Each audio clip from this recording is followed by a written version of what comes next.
Can you stay at my house for a month beginning next month? I realize this is a last-minute request. The recently transferred female chief called me in out of the blue with this completely unexpected request.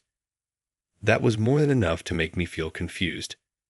The recently transferred female chief called me in out of the blue with this completely unexpected request. I couldn't live at her apartment because we weren't close enough. Excuse me? I was surprised, but the chief flushed and shifted around in shame. My life was about to change drastically as a result of the chief's request. Thomas Mason is my name.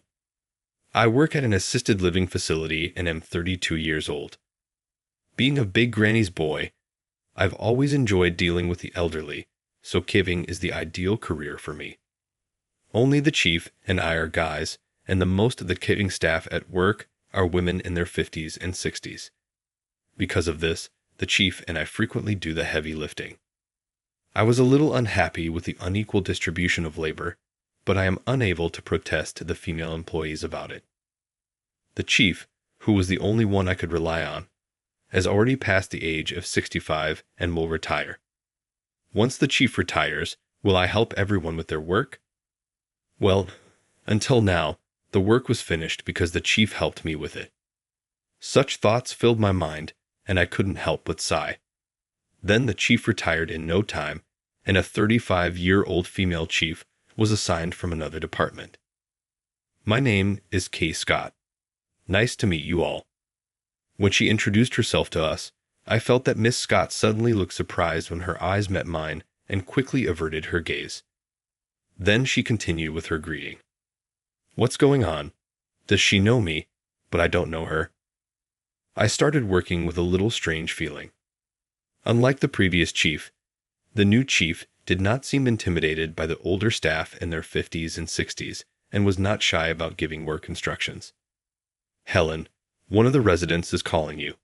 Please attend to them. Jessica, you left meal assistants halfway to guide someone else to their room, didn't you? Please finish one task before moving on to the next. The new chief was brisk in her directives and closely observed the movements of the caregiving staff, giving necessary corrections. There was no wasted motion in her work, and her directions and reminders were always on point. However, the Queen Bee staff, who had been there for many years, didn't like being instructed by a younger chief. She's acting high and mighty for being so young. She's getting carried away just because she's the chief. Complaints about the chief had become commonplace at work, and for some reason, the chief didn't give me any work instructions. It was as if she thought, you can handle things on your own, right? Even without her saying it. Seeing this, the Queen Bee staff members started complaining about the chief again. It's weird how she only gives us instructions and doesn't say anything to Thomas. She's probably just buttering him up because he's a man. Pathetic for a chief. Whenever I was in the staff room, I could always hear people bad-mouthing the chief. I was getting weary of hearing it, so I started spending more time chatting with the residents and less time in the staff room. However, being out of the staff room meant my paperwork wasn't progressing at all. I was getting tired of feeling like I didn't have a place at work, and my work was not moving forward. That's why I asked her for instructions. What should I do? Is there any work that I can handle? After saying that, I approached the chief on my own. Then finally, the chief said to me, "All right then, do this," and started to assign tasks to me. But the tasks given to me were things like changing sheets and cleaning the floors. It was obvious that these tasks were not caregiving duties, just odd jobs. Seeing me accepting these tasks from the chief, the Queen Bee staff members started bad-mouthing the chief again behind her back. That chief, she's definitely pandering to men, changing the work she assigns based on gender and age. She's really a wicked woman. The behind-the-back talk from the Queen Bee staff members was only increasing day by day. I started racking my brain about how I could improve the relationships at work. During such a time, I was called by the chief to the conference room. Did I do something? I couldn't think of anything. Well, it doesn't matter, since I was called by the chief. I might as well discuss the interpersonal issues as well. As I was walking towards the conference room with various thoughts, I noticed the chief fidgeting with an unusually embarrassed look. When I asked, is there something you need from me? She just kept looking down without saying a word. While I was watching the chief with curiosity, she finally opened her mouth. I'm sorry for this sudden request, but can you stay at my place for a month next month? What? I was confused by the sudden, unexpected request from the chief. I'm going on overseas training, so could you look after my cat for me? Saying so, the chief handed me her house keys, fidgeting with a bashful look. Ah, so that's what this is about. Although I understood, I felt a strange sense of urgency about this unexpected request from the chief. Why me? Aren't there other people you could ask? When I asked the chief that, she looked at me with a blush and said, There's no one else I can ask. That's why I'm asking you, Thomas, and gazed intently at me. Looking at the chief's embarrassed yet serious eyes, I couldn't refuse. Well, if you're okay with me, I'll do it, I muttered. The chief's face lit up all at once. Really? Well, I'm counting on you next month, then, she said. Now, back to work. She walked out of the meeting room with a spring in her step. I could only stand there, dumbfounded, watching the cheerful figure of the chief retreat.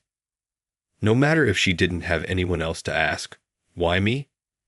I'm not particularly close to the chief. With those thoughts in mind, I returned to my workspace. It was strange that the chief would entrust all her personal and home matters to me, a mere employee. As I thought about various things, I felt strange about the chief's attitude and had a vague feeling. At the end of the workday, I decided I had to refuse the chief's request and stay behind in the office. However, the chief was caught up in preparing for her overseas training. She was discussing the training with the office staff, receiving explanations about the flow of the day, meeting up with the translator, and so on. In our nursing home, there is an annual overseas training program for caregivers, nurses, and dietitians. They visit countries known for their advanced welfare systems like Sweden, Denmark, and New Zealand to observe and learn about their caving techniques in local hospitals and elderly homes. Usually, experienced employees attend to reflect on their usual caving tasks, but it seems that they couldn't gather participants this year, and apparently, the caregiver who was supposed to go suddenly couldn't make it due to a family matter. It was understandable, then, that the chief, who had recently transferred, was suddenly set to go on overseas training next month. As the chief busied herself with preparations for the overseas training, a month passed without me being able to say a word. The spare key she had given me still remained in my bag. The day before the chief's overseas training, I thought, is she really going tomorrow? As I stared at the key I had received from the chief and thought about various things, the chief, who was about to go on her overseas training the next day, called out to me. Could you drop by my place after work today? From tomorrow, I'll be relying on you to take care of my home daily. Upon hearing the chief's voice, I ended up having dinner at the chief's house after work that day. For some reason, although I should be visiting the chief's house for the first time, the apartment building seemed vaguely familiar. I thought about it for a while, but in the end, I couldn't remember anything, and with a feeling of unease, I entered the chief's home. As soon as I stepped into the chief's home, something black flew across in front of me. Huh. What? As I stood there in surprise, the cat, which had been on top of the cat tower until a moment ago, dashed into the depths of the room with great speed. She's incredibly shy around people. She's never let any visitors touch her, the chief explained while putting down her bag, donning an apron, and starting to prepare dinner. Wait a minute. I've never owned a cat before. There's no way I can take care of one that's so timid. When I voiced my concerns, the chief waved me over to the kitchen and said, "Come over here." She then proceeded to teach me about the proportions and timing for preparing cat food and water. She even showed me how to clean the litter box. But even if I understand how to take care of her, I don't think I'll be able to bond with her. When I voiced this concern with a sigh, the chief responded, "You don't have to force yourself to get along with her. Just make sure you feed her and take care of the litter box. That's all you need to do." I was overwhelmed by the chief and reluctantly said, "I understand." I learned only the basics of cat care from her. Then the chief hastily cooked dinner for me and left early the next morning for her overseas training program. The next day, I continued with my regular work as usual. Today as well, I was busy with work, and before I knew it, it was past the regular time. "Oh no. I have to take care of the cat," I exclaimed and quickly stood up. Hastily, I clocked out and headed towards the chief's house. When I arrived at the house, a swift black figure dashed past me. Looking up, I saw a cat tower next to the front door, and from it, the cat jumped down and fled into the room. Is it okay to jump down from such a high place? If this continues, she'll eventually get hurt. Saying so, I went into the room to replenish the cat's food and clean the litter box. As I did this, the cat was watching me intently through a gap in the sliding door of the bedroom. Come to think of it, I hadn't asked the chief for the cat's name. I took the liberty of naming her Fluffy and tried to beckon her over, but the cat hissed in intimidation. I worried that this situation might be causing the kitty some stress. I said to her, "I'm going home now. Make sure you eat your food," and left the chief's house. For about a week, I went over to the chief's place daily. The cat seemed to find it strange that I, a stranger, not its owner, was visiting the house every day to feed it and clean its litter box. Slowly, she started venturing out from behind the sliding door of the bedroom, tentatively sniffing my back. However, she would jolt and retreat back to the bedroom whenever I moved. Despite this, I felt like I was gradually closing the distance with the cat. In order not to startle her, I carefully placed a treat in front of her, keeping my movements to a minimum. Even though she'd contemplate returning to the bedroom for a moment, she'd sniff at the treat and take a bite. With such persistent efforts, the cat started to come near me. She would sniff the hem of my clothes, back hunched in caution. She would surely bolt at an incredible speed if I made any sudden move. I was unable to move, frozen in place for several minutes. But I started work early at 7:00 a.m. and worked overtime. I ended up missing my lunch break and was famished. I desperately wanted to eat something, but I couldn't move. My hunger eventually won over, and I decided to move slowly. The chief had previously told me, "You can eat anything you find in the house." I got up as if in slow motion and went to the kitchen. Then I opened the refrigerator and scanned its contents just with my eyes.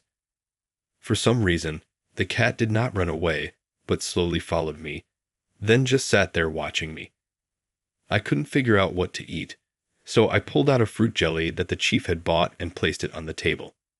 The cat, from under the table, looked up at me curiously as I sat there eating the fruit jelly for dinner. With all of this going on, I naturally became closer to the cat, and before I knew it, she didn't run away even when I touched her. In fact, she began to rub against me and purr. I had no idea why I was so favored, and of course, I couldn't ask the cat. I was filled with a sense of wonder as I had never touched a cat before. I was fascinated by how soft and comforting the cat was. Without realizing it, playing with the chief's cat had become my only source of comfort after a hard day's work. Today marked the final day of the chief's overseas business trip. As always, I looked forward to playing with the cat and headed over to her house. Unusually, the cat was waiting for me at the entrance. "Ah, a welcome party. Thank you," I said to the cat, giving it a scratch. As I was doing so, I felt something odd on my hand. "What's this?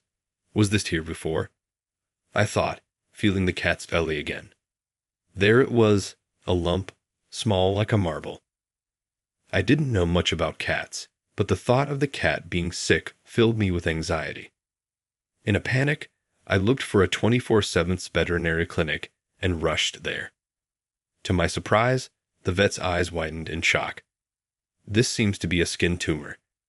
At this size, it would be very difficult to find unless you're frequently touching and checking the cat's body.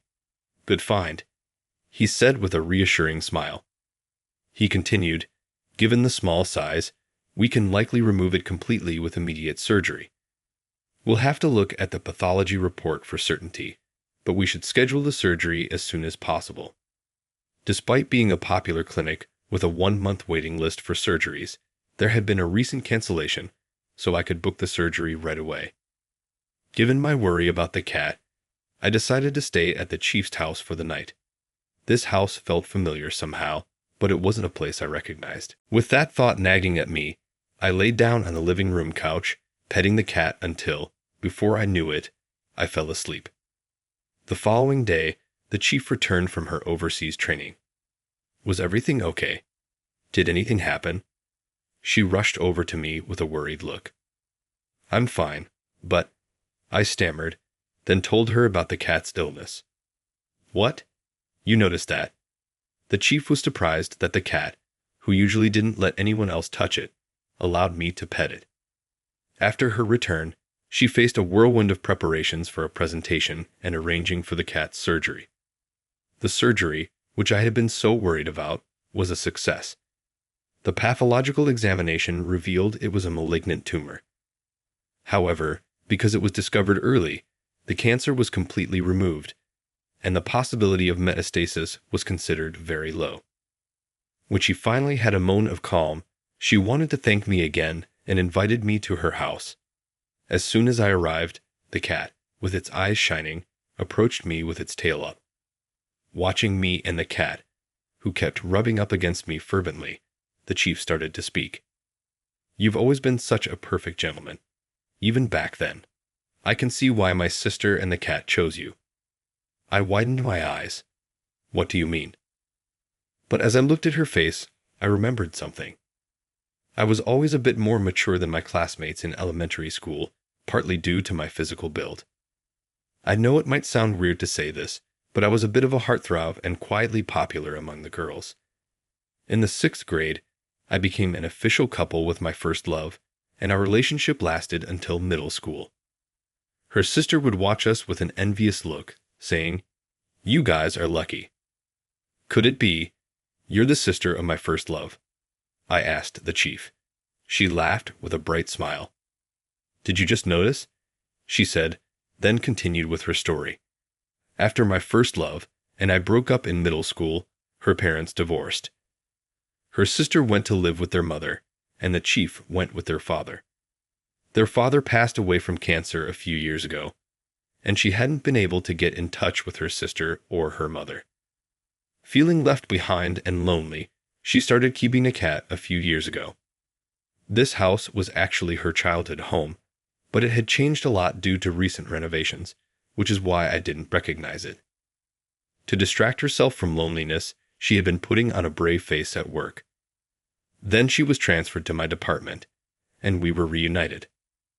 I secretly had a crush on you as I watched how seriously you cared about my sister," she admitted, smiling shyly. Unlike when she was at work, she had a really kind and cute atmosphere. I felt an electric shock course through me, blindsided by this unexpected revelation of our past connection. From that moment on, I found myself frequently visiting her house to see the cat. "You've done so much for the cat. It's gotten much better thanks to you. I can't thank you enough," she'd often say. "I want something in return," I replied one day. When she inquired about my desires, I gestured toward the foyer and replied, "I'll take that." Before I showed her the extra keys to her residence, she appeared perplexed. This is what I meant. Her cheeks turned a lovely pink as she realized what was happening. I gave her a hug because she was so adorable. Our relationship formally began on that day. She said timidly, "Just keep it quiet at work, okay?" I've seen a softening of her personality ever since we began dating. "Hasn't the chief treated us very well lately?" Coworkers would quip. Maybe something good happened. Has she got a boyfriend now? I was relieved to see her laugh off their comments, and I couldn't help but smile.